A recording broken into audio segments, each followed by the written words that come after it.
here we go. Oh, what's this? Sprinting. Dashing at impossible speed. Far surpassing the limits of high power output exhibitable by living beings. The fastest animal on Earth, on land rather, was the cheetah at 120 km per hour. But this was easily going 3 to 5 times faster than that. That swift raging gale of a being soared faster than the naked eye could follow, ultimately looking invisible when viewed through the filter of common sense. Despite its humanoid appearance, the being's sheer speed would no doubt make anyone reconsider whether or not to call it human. And it wasn't mere running fast. Whoa, Sean! The slashes. It left blossoming flowers of blood in its wake, wielding an invisible blade with a range of a severe dozen meters that slaughtered all living creatures in its path. None was spared.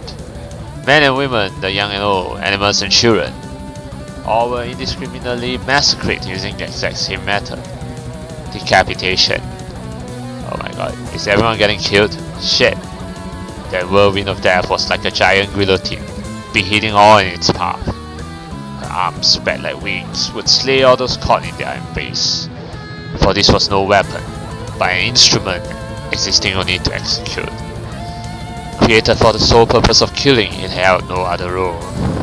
A weapon's essence could shift depending on the wielder's intentions, yet this one remained unchanged due to its sheer simplicity, its identity the same in anyone's hands. As such, to find it so thoroughly without peers in the art of murder was no doubt a natural consequence. However, that being was currently under pursuit. A giant landslide stake from above blew up at a passing car, yet mysteriously enough, the accord pierced by the telephone pole-sized stake turned into a rushed heap of iron moments before it exploded. Its passengers aged into mummies before they could even burn to death. Oh, it's Wilhelm. No wonder I recognize those slashes. Standing atop the stake, thrust into the ground like a gravestone, was a man with fluttering long hair and a face as pale as grave wax. A system of strung up vein-like lines rushed up the stake and spread throughout the man's body from his feet. He absorbed it all. Gasoline, water, blood, all the nutrients of the stake's victims, as well as the souls they required to function.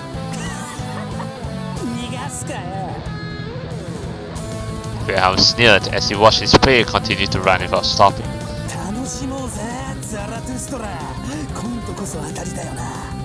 Yeah. Whoa. That's some animation. Yet another stake bore into the asphalt, one that Wilhelm used as footing to dash forward. He was not even half as fast as his prey. Yet despite that, the sheer difference between the length of the steps was enough for the ivory demon to rapidly close the distance. All those dozen or so meter length stakes were growing out of his feet, acting as extensions. Though his own body was the size of an average man, a single step from him could cover a colossal distance. Naturally, he did not look back upon whatever he crushed under his feet, for in Wilhelm's eyes, humans and their creations were equal to mere insects. Not a single murder had occurred this week. The popular spots of the town, adorned by bright lights, attracted many a visitor even at such a late hour, and now they all indiscriminately fell victim to the guillotine and the stakes. The breach was stained crimson blood. Ironically enough, that illuminated carpet of vermilion found not a shred of its radiance tarnished, and instead possessed a ghastly kind of beauty. And then within that landscape, something else that could be called both a nightmare and a sick jest occurred. The very earth trembled. A series of profound sounds shaking the very foundations of the bridge. Whoa, is that Rusalka? Shit, is this Rusalka's weapon? Oh my god, wait, hold on a sec. I think this is Rusalka's weapon, from the looks of it. It was a wheel. That was the only way to explain it. The 5-meter wide object chased the being in front of it as its sinister spikes ate into the asphalt. the absurdity and irrationality of this device, mowing down humans and cars alike, grinding them into rods, could no longer be simply laughed off. The wheel, wrapped up in screams and fresh blood as it rotated faster, was a colossal instrument of torture, reminiscent of the tools used in the days of the Inquisition. A girl stood atop it like a torturer emerged from the depths of hell.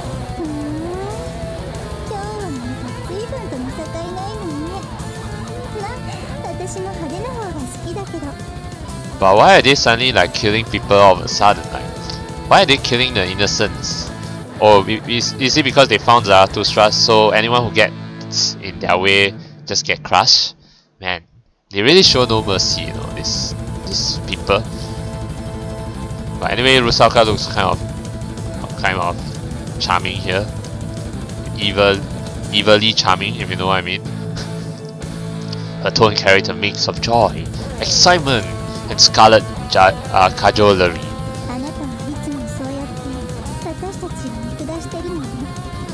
Look down, huh?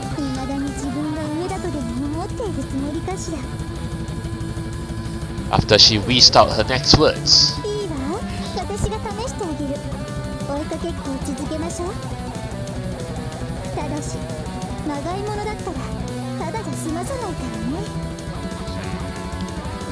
Okay. The Nachzera spread out in all directions from the tracks left behind by the wheel. It covered the bridge in a flash. What's the Nachzera? At first I thought it was the wheel or something, but no, I don't think the Nachzera. No, the Nachzera I guess is the weapon, some shadowy weapon, and devoured every last corpse and wrecked car, leaving nothing behind. Yeah, some sort of a shadow. The act was absurd and extreme beyond belief, silencing all witnesses and destroying the evidence in a single sweep of one-sided genocide.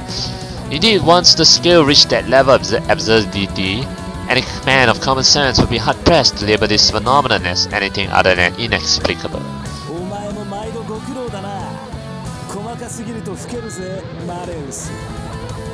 Oh.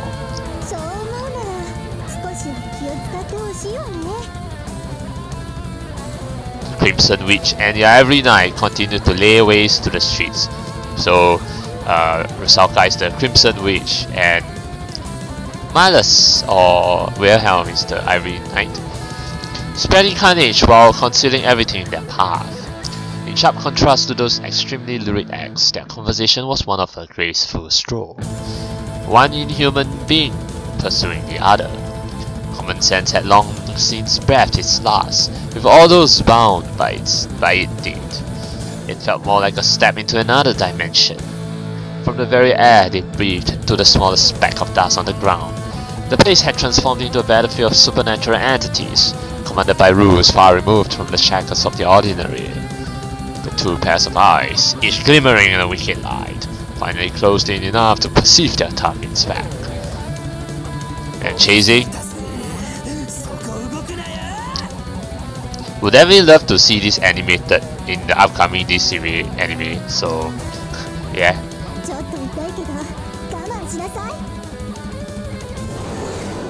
Ooh, what the heck is this thing? Some chains or something. On that order, a stake about as wide as an adult's waistline shot out of Wilhelm's right palm like a cannonball, while a bundle of chains armed with rivets jetted out of Rusalka's shadows all at once. So those shadows are the... yeah, those are shadows. And then something... these chains came out of the shadows. Would their target be skewered? Or would they be caught and ripped in two? Naturally, they did not believe this would be enough to finish their prey off. Yeah, I know the Wilhelm is the kind of cannonball, the one with the claw right hand. Then Rusalka's weapon is that using shadows, and then the chains come out of the shadows. They were up against the substitute of Mercurius, their former vice commander. Even if their prey made a mistake, it probably wouldn't be enough to kill it. Former vice commander? What actually happened to Mercurius though? Was it explained? I don't think so, right? Yeah, maybe somehow he died or something, I'm not sure. But he'll be back, I'm sure, right? Yeah. But anyway, yeah, I know something about the substitute of Mercurius, so... And then, if said prey could actually be taken out this easily, it would have been completely useless to their purpose to begin with. If their prey was going to die, it would do well to die fast. They would never allow powerless, inferior scum to be a part of the glorious Obsidian Round Table. In that sense, all of their attacks were dead serious. They were still on yet 0 degree, a level below their true power, so even their powers are divided into levels. So that's like yet 0 degree. But other than that, their dance of death remained devoid of even the tiniest speck of restraint. A normal person would die instantly. An attack from a weaponized Anenabe would slay all, even spirits without bodies. Yeah. Humans, demons or gods, it mattered little. They will exterminate all that stood in their path. Yeah, Anenabe is the weapons, right? No matter existed that could nullify a strike from an Anenabe wielded by war demons like them. As such, they anticipated the following. Their prey would survive but would not escape unscarred.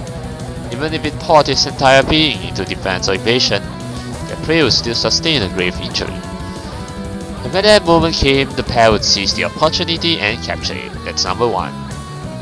Other than being a tactically sound plan, they most likely had no other way to keep their target alive. However, the last thing they expected was their prey to see 2 attacks that could certainly kill anything they hit, and take them head on without even trying to dodge. Whoa. Whoa, look at this double slashes? Oh, unbelievable! Whoa, did something just tilt the breach to counter a pursuer without so much as considering evasion or defense was an act that went beyond mere recklessness and into the realm of sheer insanity. So this Zarathustra is insane. Who on this planet Earth would seriously prioritize wounding the attacker instead of trying to dodge the bullet? However, that counter, bordering on sheer madness, was enough to send Wilhelm and Rusalka flying back a few dozen meters, placing them out of shooting range. Their previous attack ended up being less than effective too. Their target may have been injured, yet that applied to the 2 of them as well. Unlike their foe, who had prepared for this outcome, they had taken unexpected damage. In other words, if one were to look at this situation objectively, yeah, I guess these 2 kind of underestimated their opponent. They could no longer catch their target. They had been given the slip. No other way to put it.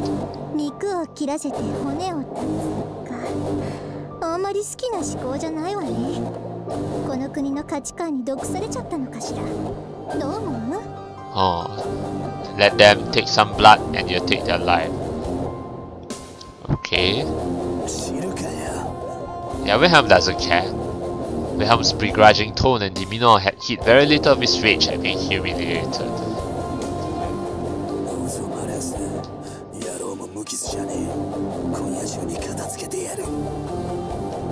Oh, I'm sorry.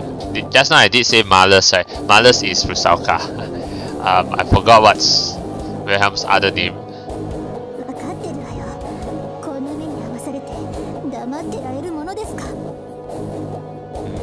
So they're going to chase him to the end. An injury inflicted by an Anenabe was no ordinary wound. The concepts accumulated within them over countless years turned both into a curse and a little venom. In fact, its sting was even more effective against wretched foes like them. Rusalka's face warped into a wry smile.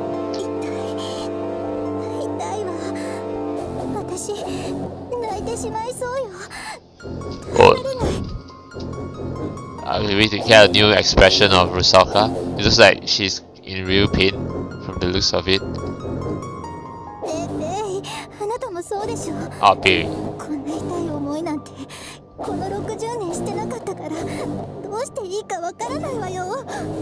Oh, she's panicking already.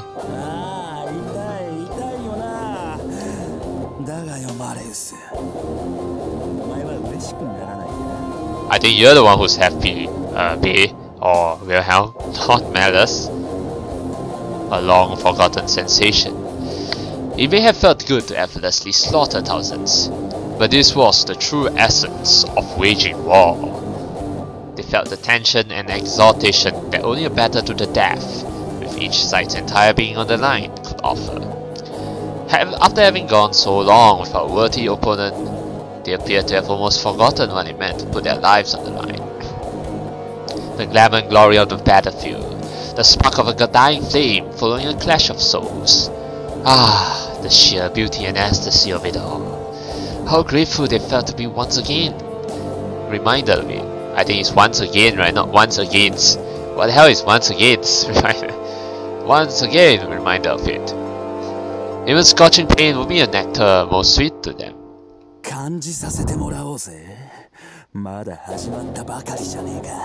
Night's still young, oh yeah, the night's still young.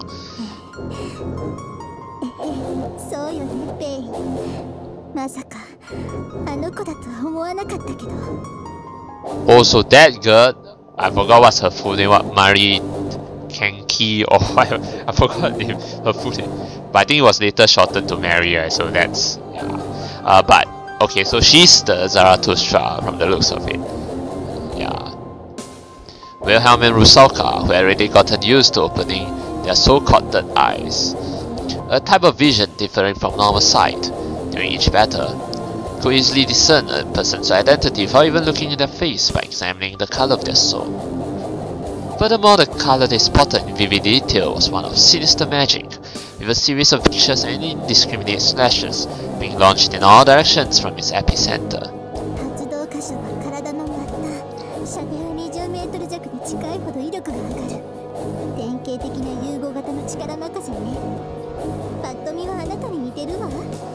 Oh, so okay, that's her specialty. Closer it gets, the harder it hits. So you cannot go too close, otherwise you'll suffer maximum damage.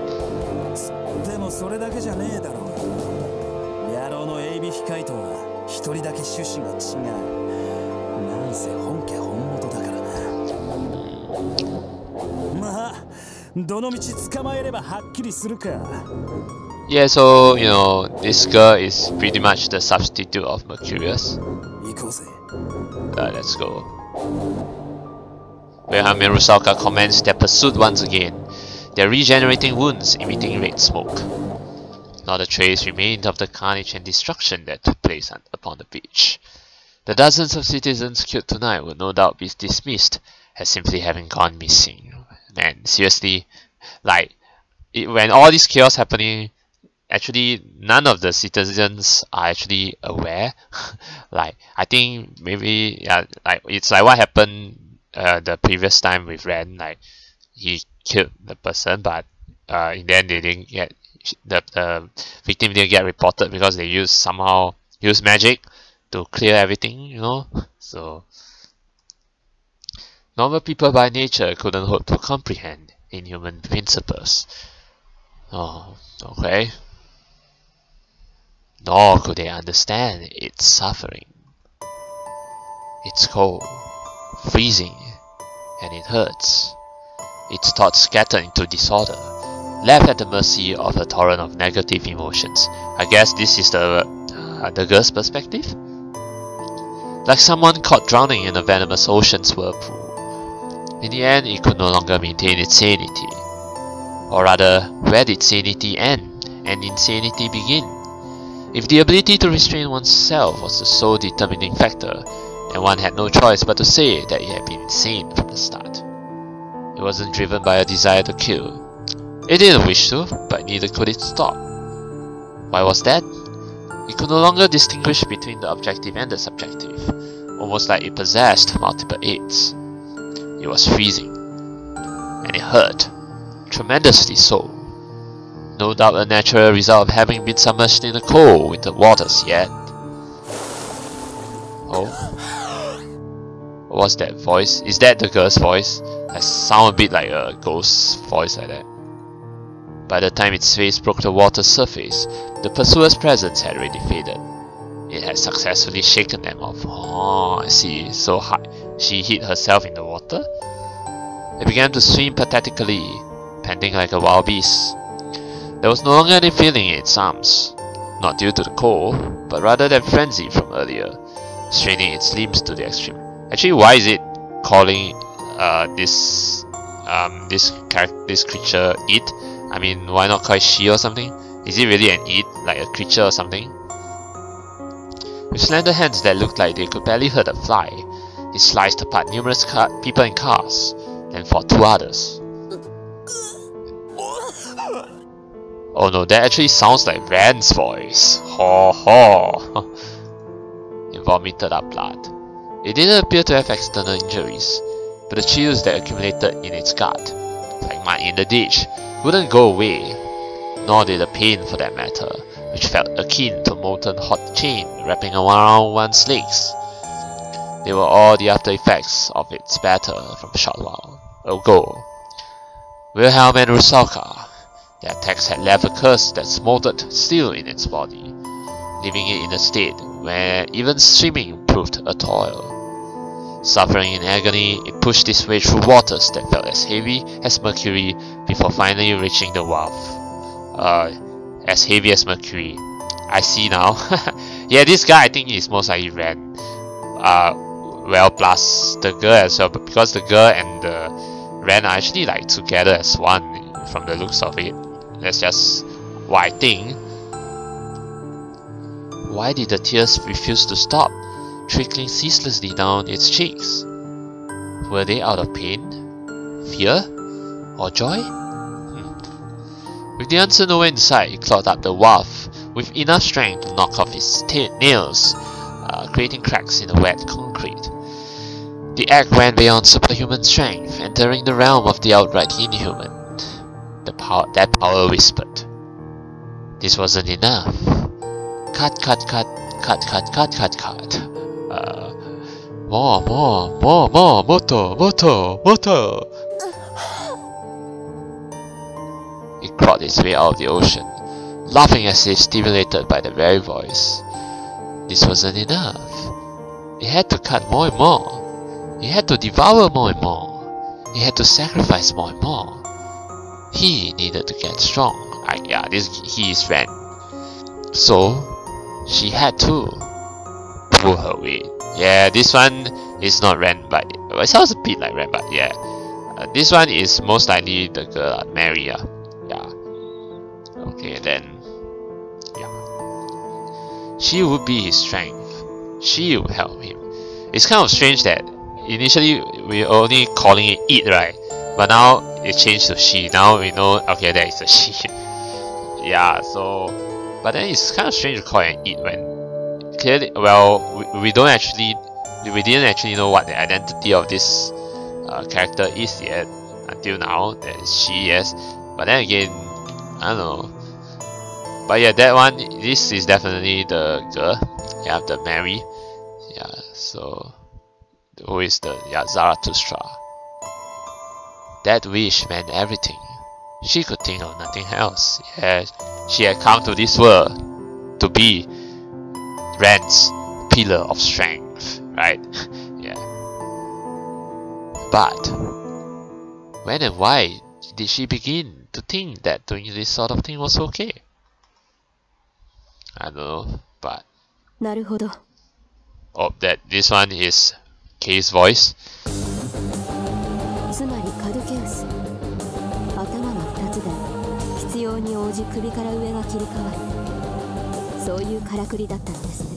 Okay, so she's at the swords museum, and the two-headed snake. Is that Wilhelm's weapon? Because I think Wilhelm's weapon is something like that. Can't remember though. Caducus.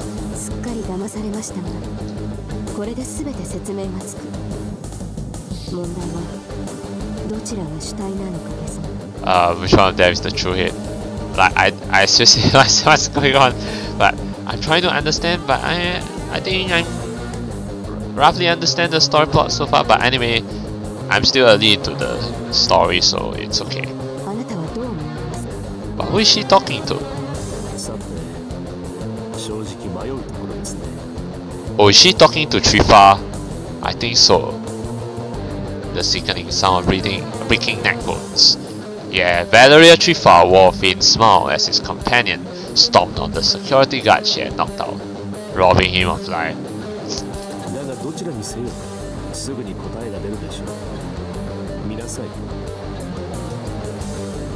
I'm not sure if Trifa is one of the members of the Obsidian Realm member. I guess he is, but we don't actually know what his... Wait, do we actually know his other name, his official name? His official Obsidian Round Table name? Alright.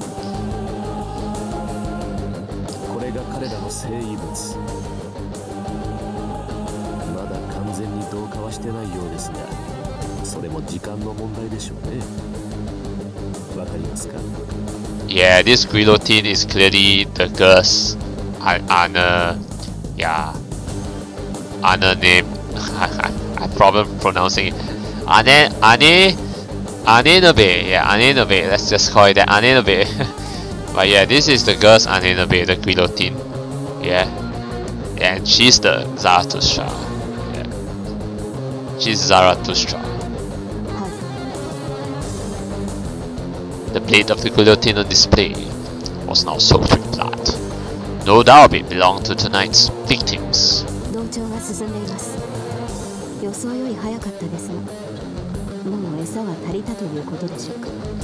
Well, I'm not sure about that, but what I do know is that she has been released by Mercurius, yes.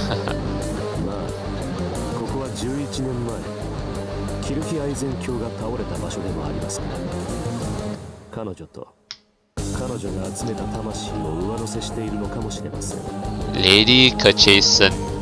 Is this lady the same lady that... I mean that girl? Is this lady that girl that we saw earlier? I think so.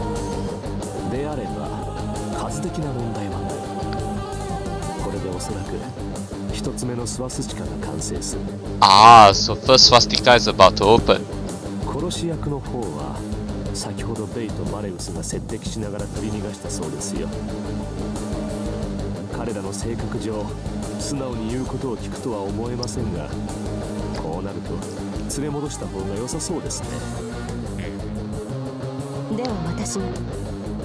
Yeah, no.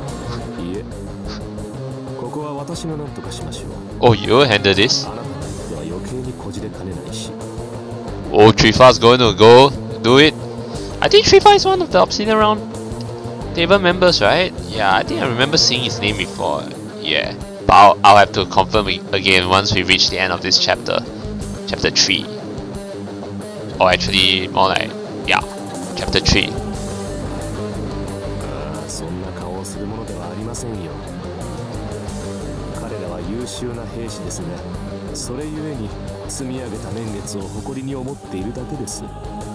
I mean, you know, Trifa is involved in all this, so I'm pretty sure that, you know, that sister, the nun, and what's her name again? Oh man, how can I keep forgetting her name? Ray, right? Ray. I think that's Ria, yeah, Ria, IEA, Ria. I'm sure those two know about Trifa's true identity as well, right? I mean, I mean, why would we like just simply come back? I'm sure there's something behind there, so yeah.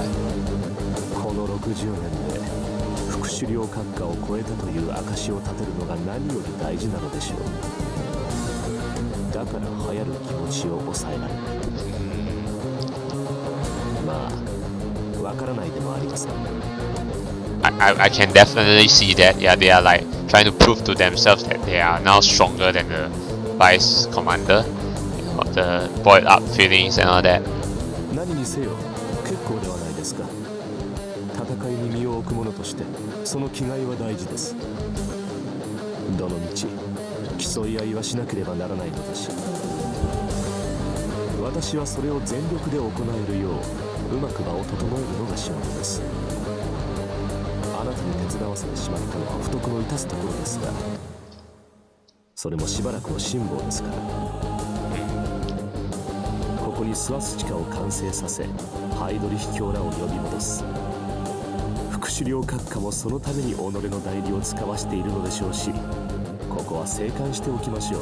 Ah, so now I know what's the purpose of the swastikas, is to summon the commander himself, Lord Hildrich. Yeah, the Mephistopheles. つの発動条件が私の予想通りならば、どうせすぐに戦となる。War shall soon be at our doorstep. わかりました。Why do they even want to wage war though? That's what I'm trying to understand. After 61 years even. I mean, I know that in the prologue we saw that in the prologue 61 years, you know, they are on the verge of defeat, but then they like all the remaining soldiers, German people, that they pledge loyalty to this group, right? Obsidian Round Table, and then they sacrifice themselves, keep themselves, you know, just have their souls sucked by those Obsidian Round Table members, and then they, I don't know, went on a sabbatical or something, you know, like went on a hibernation, hibernate themselves for 61 years, and then to come back to do what? I don't know, launch or start a war? For what? Yeah, that's the big question. Kay drew a step back. でしたらゲイか、私は事の顛末を見届けてきます。それから。After throwing a glance at the dead security guard at her feet, she went on in low tone. この処理もしておきますので、なるべく自重してください。あなたも本心では暴れたくて仕方がないようです。I think everyone is just as restless. The priest really sounded a chuckle of self-mockery. He then produced a cell phone from his pocket, a truly unsuitable item for this place, and began dialing. 私です。そちらの様子はどうですか？ええ。はい。なるほど。それは長寿。でしたらあとは。Who is he talking to? Though? Probably, let me guess, it's probably either Rhea or that sister.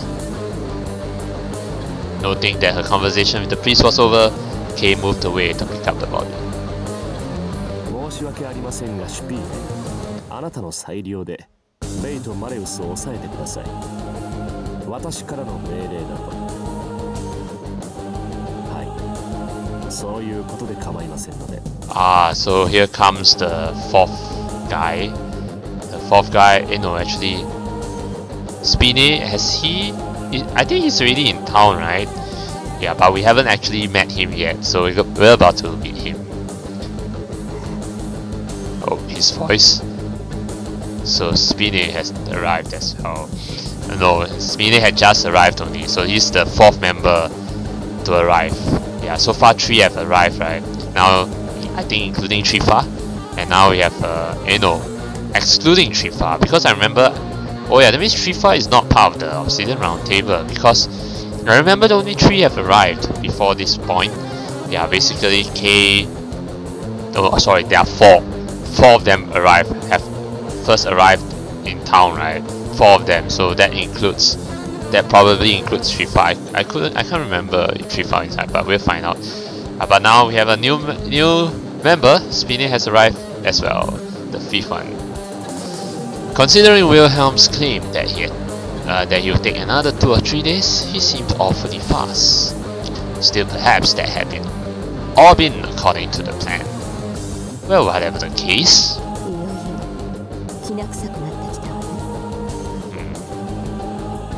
Kay began to walk off, leaving the priest behind to keep talking cheerfully on his phone.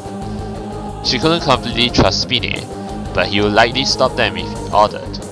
With Wilhelm and Rusalka temporarily out of the way, this proved to be a favorable opportunity for Kay to act independently. The substitute of Mercurius, Vice Commander of the Longinus Drazen Orden. It would probably be best for her to confirm its awakening. The clock has struck midnight. If she hurried, she would have just enough time to make it. Yeah, we're about to watch Mary in action, the girl. Actually, we haven't seen her in action, but to actually, yeah, see her in person. That's the thing. 約束するよね。 Oh, so we're back to this scene. How many hours had it been since I hesitated over that question? So you're like stuck in dreamland, but then that was like in another world, but that other world It's like how many hours have passed, but the real time is still, it didn't move an inch. Okay. So all that thing that was happening, you know, Ren actually well, not really foresaw it, but more like she saw it. I mean, he saw it live in action. Yeah.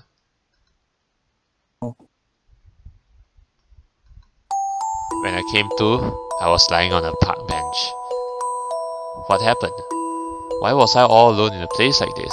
Oh no, so he had been unconscious, alright. Checking the time, I found that it was already 20 minutes past midnight. 2 hours since I had last done so. It couldn't be. How did that happen?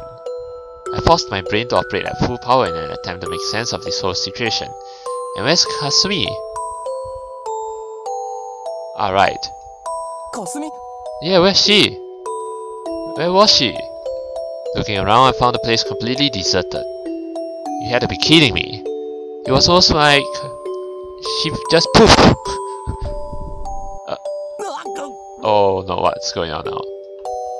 The moment I attempted to stand, I felt pain akin to an electric current rushing through my entire body. All my muscles creaked for some reason. I honestly had no idea why. It shouldn't have been related to sleep. I mean, it felt like I had abused my power past its limits. Oh, so the thing, yeah, it was the girl plus Ren himself, right? Yeah, I haven't like 100% gotten clear about that, what happened earlier, but I know it had definitely had something to do with the girl. But whether Ren was involved or not, I think I'm 90% sure that he was part of the action as well. Yeah, but how so, I'm not exactly sure. Did that mean I ended up doing the same thing as before? Which meant I robbed Kasumi of her. No, you didn't. Yeah. No, don't think of that. We still have Kasumi's root, no. That couldn't be true. No. I did no such thing. The hell I could ever kill Kasumi. She had to be okay. I was certain of it. There was no blood around me, and her screams could wake the dead. I obviously would have been no exception. I would find her. I didn't know why she was not here, but it was probably related to the fact I fainted. She must have gone to call for a doctor or something. That had to be it. Well, that's a bad assumption. I mean, she wouldn't do that actually, to be honest. It was not entirely nice of her to leave me all alone in a place like this, but this was all my fault. I would find her as quick as I could, convince her I was okay, put up with her usual antics and lectures, and go back home. That was all I had to do. No big deal. We could then return to our usual day-to-day lives. So I had to stand.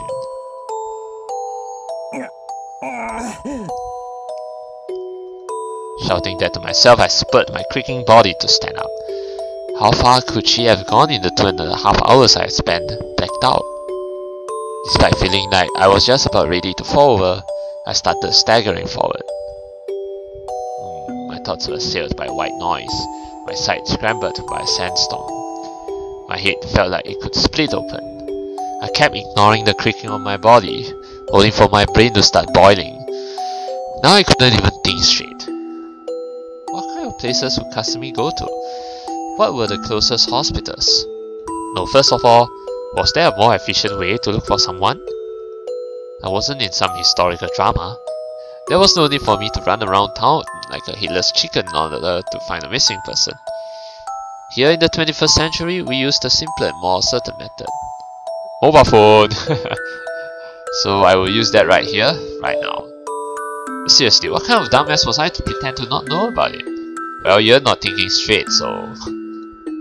I mean, that made it sound like I was scared of seeing her, right? Scared of Kasumi? Seriously? Scared of that stupid and helplessly simple childhood friend I had grown to treat more like a sister than a woman? We were talking about the same girl who came over every morning to wake me up on her own volition, who would always cook meals for me that were neither amazing nor inedible, and was both extremely clingy and frank. Why would I ever be scared of seeing someone like her? I was being ridiculous. Absurd. This anxiety was completely unwarranted. I needed to just do it and get it over with. And during the splitting headache, I slowly lifted my still trembling hand. All I had to do is stick that hand into my coat pocket and pull out my cell phone. Then I would call her and everything would be fine. Hearing her usual lively voice would put an end to this. Well, you never think of the possibility that she might not answer the phone, so why? Why was I hesitating this much? What was I so scared of? Now, there's definitely more than meets the eye when it comes to Kasumi, right? Yeah. I hadn't harmed Kasumi at all. I would never do that. Not even if heaven and earth turned upon themselves.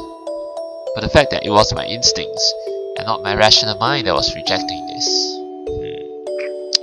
meant that meeting Kasumi would put me, and not her, in danger. Yeah, like hell, man! Agitated by that train of thought, I slammed my forehead into a streetlight with the kind of force that could very well split my head open. Sparks flashed before my eyes, followed by the sensation of lukewarm blood flowing through me. God damn it! So I wasn't just dreaming all this. That shock wiped all the white noise out of me. The sandstorm too had begun to vanish due to my blacked out vision. Calm down. Calm down. I had to calm down, and fast. In any case, my senses had returned to me. Well, that knock worked, although, I mean, it's kind of painful. The numb pain spread from my forehead to the rest of my body, gradually jotting my bodily functions awake. As I sluggishly reopened my eyes. It's raining. Rain? Looked like it began to rain at some point. I didn't notice up until now, but my whole body was drenched. I must have been lying here for quite some time. I gripped my cell phone and began to reflect, as the rainfall cooled my seething brain. I have been through many strange things over the past couple of days. The relationship between the nightmares and the killer. A guillotine. Severe hits. Splattering blood. A girl in your dreams. 2 people trying to kill you. A lot of things. Though I witnessed someone getting killed, there was no blood covering my surroundings. Strange. Objectively, it lacked any sense of reality. Like I was watching a movie. Well, this is a horror movie if you ask me. It was an uncomfortable sensation, like I was looking through someone else's eyes. What was Kasumi Ayase doing during that time? Dropping tableware, a morning where she was unusually understanding, her natural training regimen, the destroyed training dummy, the bent bamboo sword, her dumbfounded face, her violent behavior, physical strength that no woman could exhibit, slender arms only a woman could have. The abnormality of all this only occurring when I fell asleep. There were many hints, yet I was stupid enough to ignore every single one of them. Well, just because you want a normal life, that's why you ignore this, but that's understandable, you know. I mean, if I were him, like a normal person, any normal person would actually think that way, you know. It's like, no, I don't want to, I mean, there's so many hints, but I don't want to believe them because I don't think it's going to happen. Yeah, that sort of thing. Sakurai, Rusalka, Wilhelm, Zarathustra. Yeah, you're about to meet Zarathustra soon, Ren. At first I thought Zarathustra is Ren, but no. Zarathustra is the girl in his dreams. Yeah, the girl in Ren's dreams. The swapped head. 2 heads. Was there a swapped head? That one I don't remember. Anyway, intertwined, influencing the other, yet never facing each other. But this swap heads kind of reminds me of what Kay said earlier, the 2-headed snake or something. Much like the sun and the moon, light and shadow, yin and yang. When one awoke, the other fell into slumber. One moved when the other's will came to the surface. A disassembling of the individuality. An extremely convenient system where one controlled the other without either ever realizing their own acts. Oh yeah, that actually that sort of phenomenon actually happened to Ren. It's like Ren is doing something like just now what happened earlier. I think Ren could be a part of that actually. Like, or maybe it's like Ren not knowing that. Yeah, it's like I think it's like Ren and Mary, they are like interconnected. So when Mary is active, Ren is not, and when Ren is when Ren is active, Mary is not, or something like that. If I don't make sense, forgive me if I don't make any sense. But anyway, yeah. But anyway, this kind of scenario, yeah, did happen to Ren. Yes, a couple of times even. Like he doesn't realize that he killed someone. It's like his other half, yeah, took over or something like that. You know, yeah, that sort of thing. Yeah, split personality, that sort of thing, but not quite. Caduceus, the staff of intertwining snakes. And how did he suddenly know about this Caduceus thing? Caduceus. In other words, that man. 殺す役と食らう役が二手に分かれていたということ。Okay. Well, I guess the executioner is Mary, and the devourer is Ren. That's just what I think. サンが殺してあなたが魂を蓄える。結果強くなるのはあくまであなたで、彼女はそのための道具に過ぎない。なるほど。吸血鬼と下僕の関係によく似ている。Vampire and his troll. So that makes Ren the vampire and Mary the troll. Yeah, so yeah, they are interconnected, no? Ren and Mary. But what's this S here? Let me go backwards. Split into two. Then, okay, maybe she said something that Ren didn't hear properly. But now we get to see Kay in her. We get to see Kay in her Obsidian Round Table outfit. So this is her official Obsidian Round Table outfit. The outfit which we saw earlier, you know, first time, that wasn't her official outfit. Okay. お見事。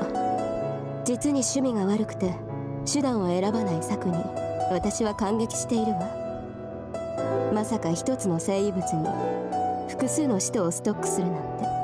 Multiple wielders. そんなことが可能だとは思わなかったし。Multiple wielders in one Anena Bay. That's what happened to Ren. So, like, Mary is one of the wielders? Huh. 少なくとも私たちには真似できないわね。副狩猟閣下の力にコンプレックスを抱いているベイやマレウスなんかには認めたくなかった事実と言える類でしょ。Oh. Do you get it, Ren? Do you guys get it? I sort of get it, but... Sakurai? How long has she been there? As I lay there on my knees, she simply looked down on me, her expression bereft of sympathy or emotion. ということだから藤井君、あとはあなたの好きにしなさい。Oh, okay. 何？言ったでしょ。この鬼ごっこ、1回戦目は私たちの乾杯みたい。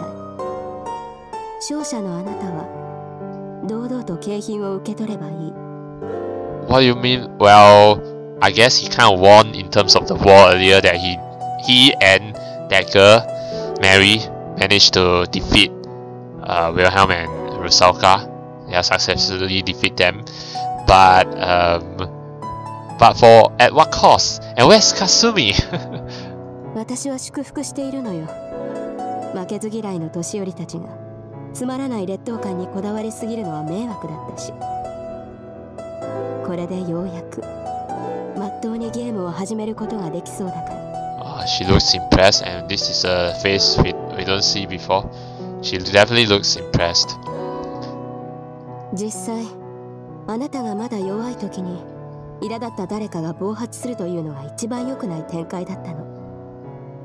新参者の私以外はみんな副狩猟閣下を病的に恐れていたから。ネズミを捕まえるのに象打ち用のライフルを持ち出しかねない。Ah, okay. Yeah, Kay is the newcomer. そういう意味でこの展開は理想的。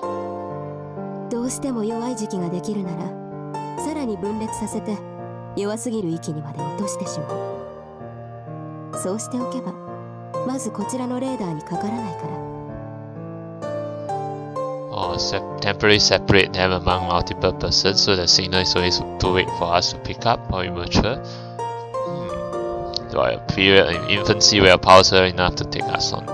Interesting. That's actually a unique power that Ren has, along with the Mary, the other girl in his dreams. 事実、私もベイもマレウスも一度あなたを見逃しているし。Yeah, that time. But actually, it's more like Kay saved him, right? 怪しいとは思っても確信が持てない。そうして後手を踏んでいるうちに分けたものを一つに戻してそれなりの域に上げてしまう。Interesting. 本当。もう一度言うけど見事な手並みね。私たちの気象を理解した上で手玉に取ってる。正直副首領閣下が憎まれるわけがよく分かったわ。Because he's so strong, he pretty much controls the universe.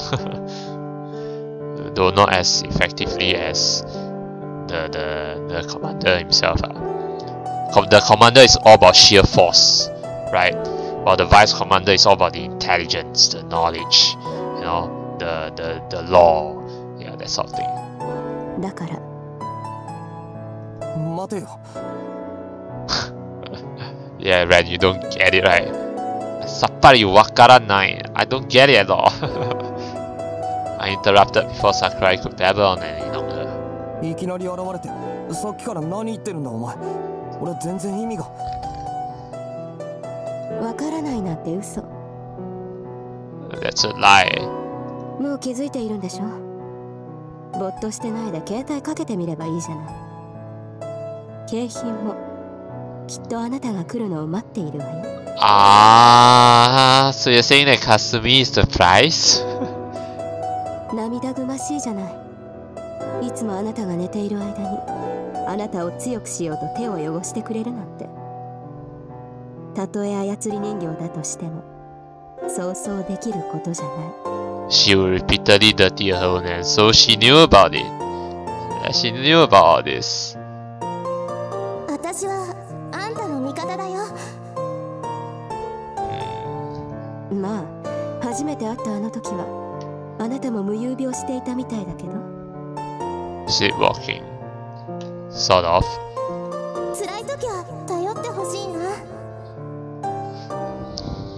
それ自体深いところじゃうすうす感づいていたっていう証拠なんじゃないかしら。彼女のことが心配で無意識に眠ったまま後を追ってしまうくらいなんだし。Unconsciously went after her in her sleep. Okay. 結果時が来るまで隠れ蓑に守られているべきあなたが私たちと接触したのはまあイレギュラーといえばイレギュラーよね。はあ。あの時怖い目に遭うのは彼女の方だったはず。You found yourself face. Well, this is a real twist, man. Actually, I didn't expect all this. Like seriously, I knew that from the point where Kasumi gave Ren the choker and all that. I kind of had an inkling that she knew about all this, but I didn't know it would go so far as this part where that night where it was supposed to be her to face all this tragedy and all that, but instead it's Ren. Okay. 私はレンの力になりたいよ。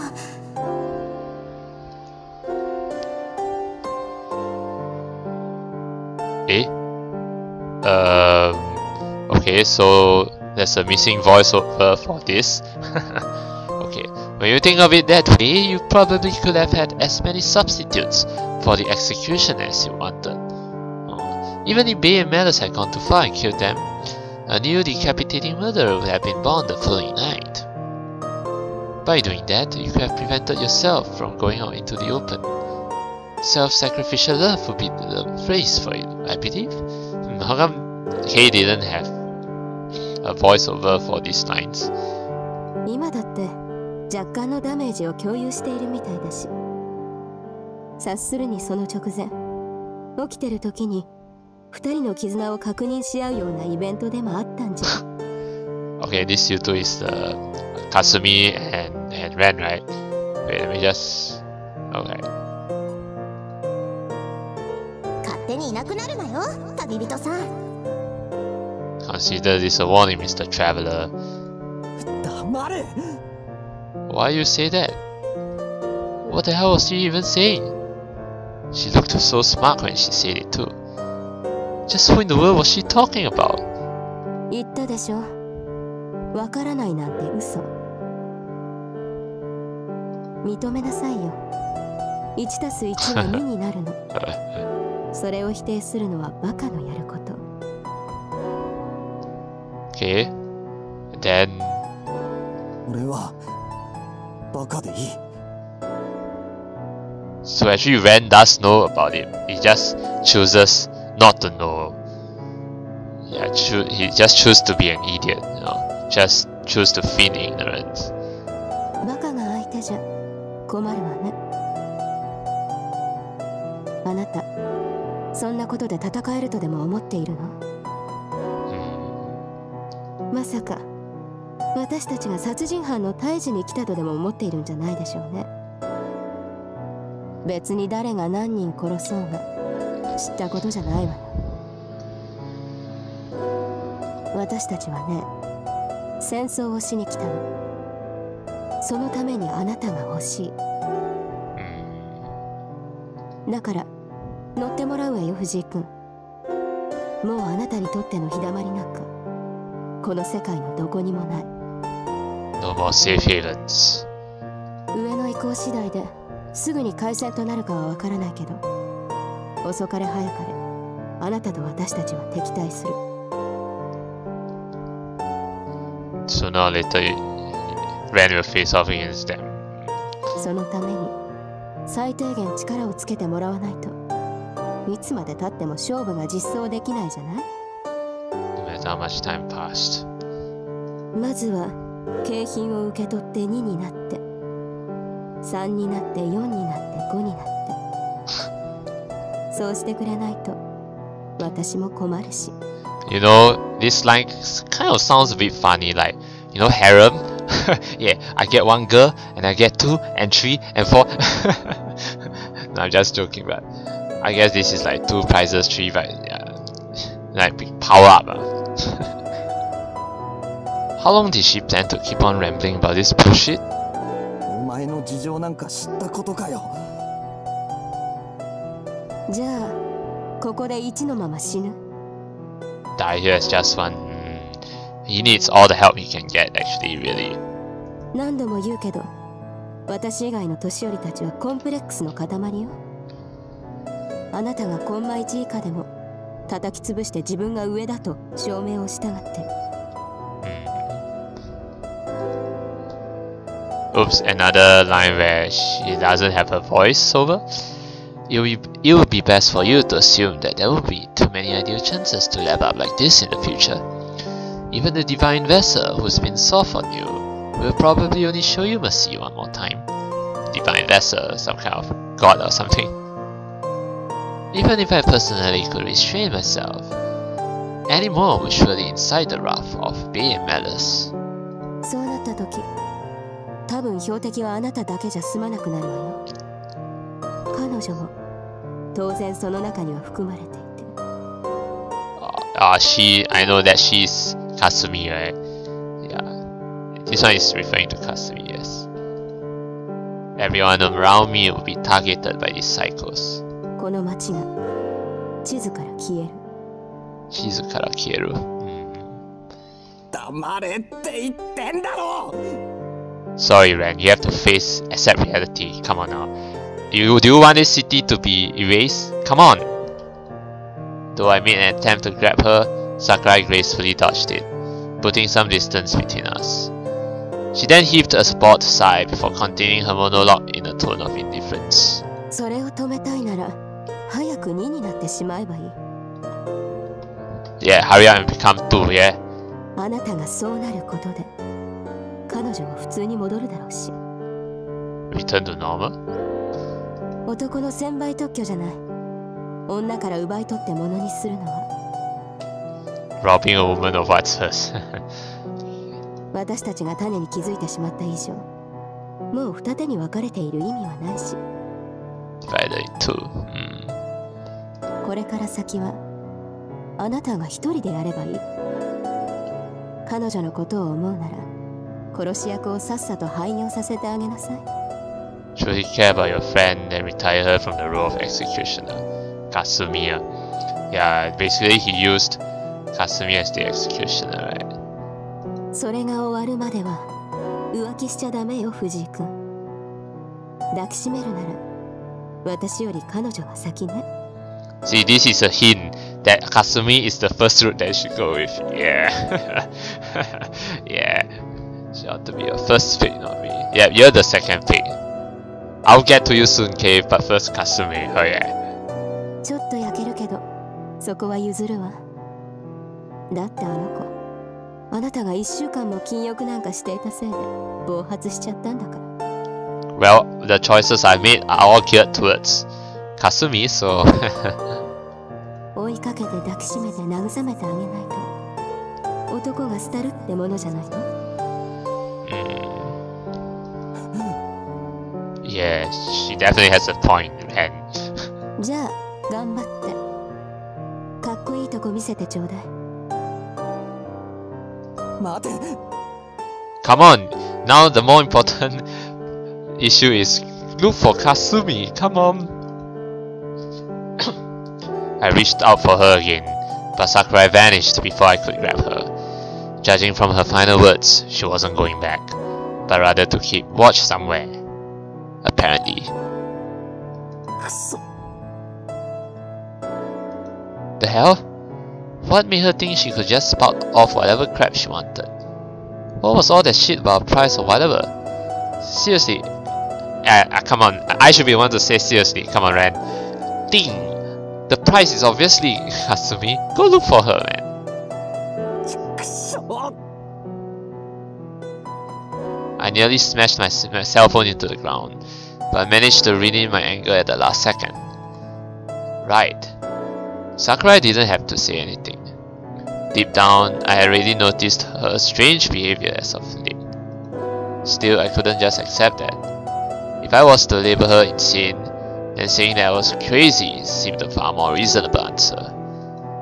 But Kasumi was sane. She was different from idiots like Shirou and me. I believed that. Wanted to believe that. And that nature of hers was exactly what made me treasure her more than anyone else. So I couldn't just throw this cell phone away. If I broke it here, it would be like admitting I was scared to find out the truth. That would be an offense, and above all, an insult to Kasumi. I had to put an end to this ridiculous situation to protect her honor. Unfortunately, no. When you actually learn the truth... Actually, Kasumi is the prize, come on, Ren. Get it together! I gritted and ground my teeth hard, causing blood to pour out my mouth.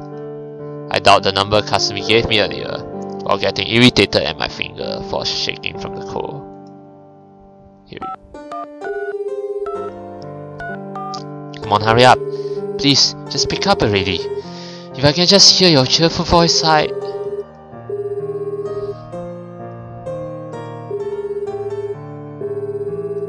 Not picking up? Come on, dots. くそ。何してんだあいつ。 Growing impatient, I broke off into a run, the cell phone still ringing in my hand. By doing this, I would know when I was getting closer to her. This late into the night, the sound of rainfall was the only thing filling my ears. Where was she? Where did she go? I wanted to see her face and hear her voice, to tell her I was okay. I dashed through the streets in the rain for several minutes, my clothes completely drenched. The minutes I spent like this could have been either much longer or shorter than how it felt. I had grown so impatient I could no longer accurately grasp the flow of time. What would I say when I found her? How would I look at her? How was I supposed to act? Could a girl of so few words and feelings let me get across my emotions properly? My body could. Heat left me. My breath turned white, and my heart raced with impatience. I kept panting and running, only to trip up in a puddle of water. Shit. The phone's still ringing. I fell pathetically to the ground. I placed my hand on the ground in an attempt to stand up, but my hands were so slippery from the water that it was hard to do. Damn it, what kind of water was this? All sticky, smelly, and heavy like mud. It's water. My clothes were dirty. My hands a mess. What was this eerie sensation? This unsettling color? This red blood-like... There we go. Why wasn't this a dream? This was neither a hallucination nor an illusion. I wasn't deluded, and I certainly wasn't just imagining things. The scent of rusty iron, particular to blood, pierced my nostrils as I heard that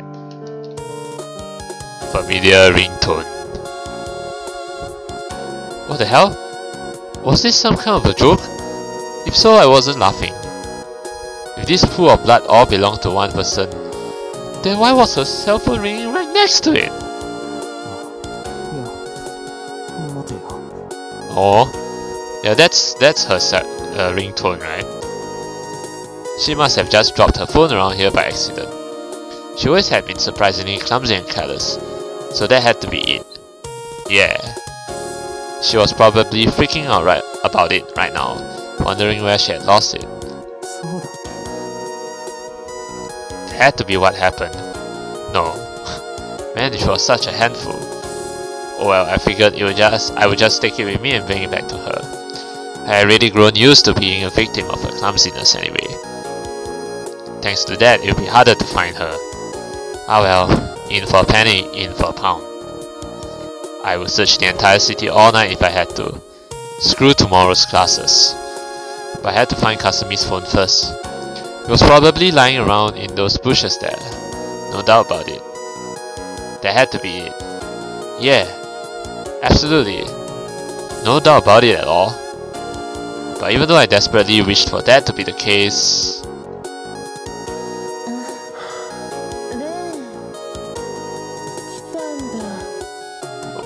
That doesn't really sound like Kasumi. It sounds a bit creepy.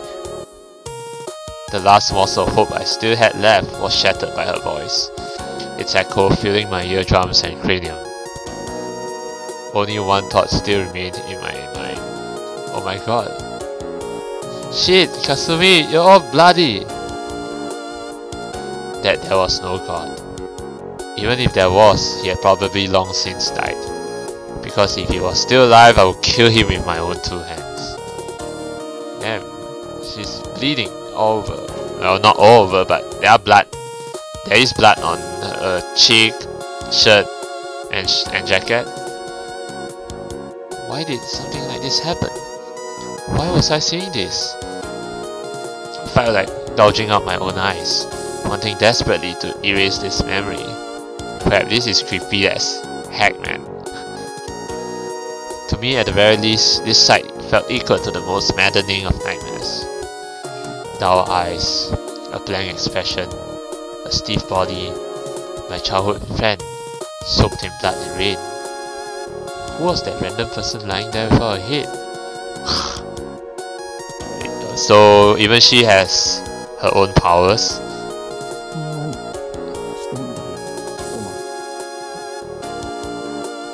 My voice sounded like someone else, and though it trembled ever so slightly, it remained blindingly clear. About as clear as this whole situation. Someone had died. They had been murdered, thoroughly and relentlessly. Oh my god! No doubt about it. Oh my god, what the freaking hell? She's grabbing a person's head. Fish. And her legs are even bloodier. Crap, man.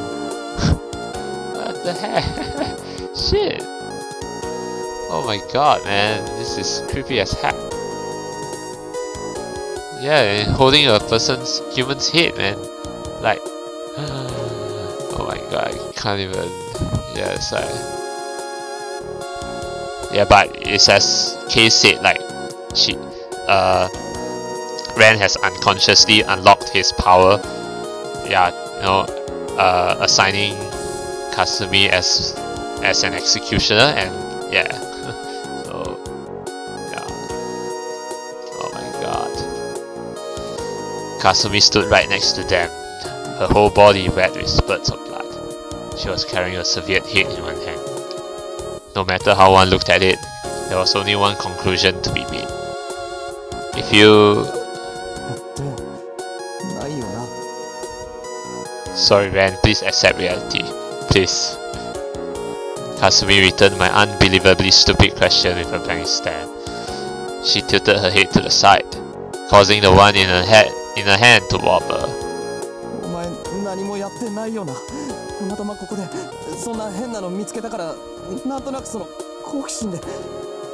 Got curious, seriously. The more I talked, the more I wanted to die.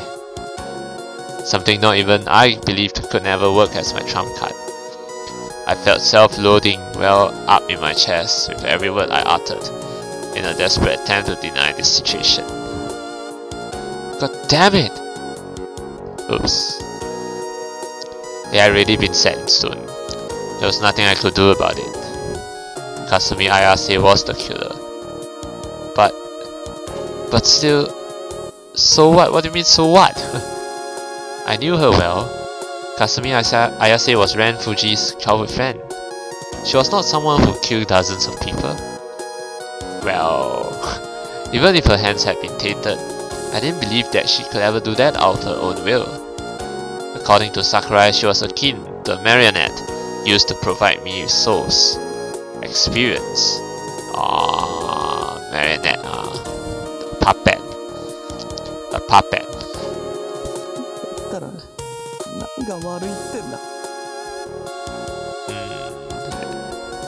Laws didn't matter. Morals didn't mean a damn. I wouldn't let anyone in this world blame Kasumi. She had done nothing wrong. On my scales, protecting Kasumi's individual life weighed a million times heavier than the chagrin of the murdered, or the pain and sorrow of their bereaved families. They could go to hell for all I cared. Yeah, go to hell. The living mattered more than the dead. If I didn't protect her now, another decisive push would be all it took to send her falling. So